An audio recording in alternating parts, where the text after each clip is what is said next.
Erling Haaland oo taariikh sameeyay kadib guushii Man City ee Dortmund.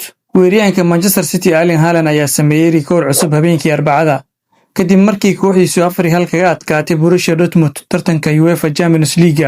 Goolasha Man City waxa uu kala dhaliyay Haaland, Phil Foden oo 2 gool ah iyo Ryan Cherki. ciyaartaas oo ka dhacday Etihad Stadium. Goolka Haaland uu ka dhaliyay kooxda horyaalka Jarmalka wuxuu noqday goolkiisii 27aad ee xilli ciyaareedkan, isagoo ciyaaray kaliya 17 kulan oo uu saftay koox iyo xulba. waa goolkiisii shanaad ee Champions League xilli ciyaareedkan 2025-2026, isagoo hal gool kaliya u jira kabtanka Galatasaray Victor Osimhen oo leh 6 gool tartanka Champions League.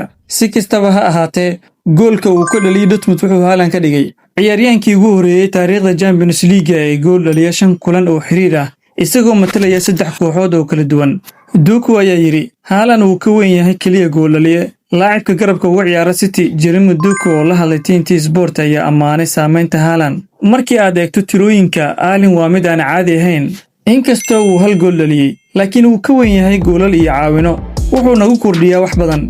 Aad ayuu muhiim ugu yahay kooxda.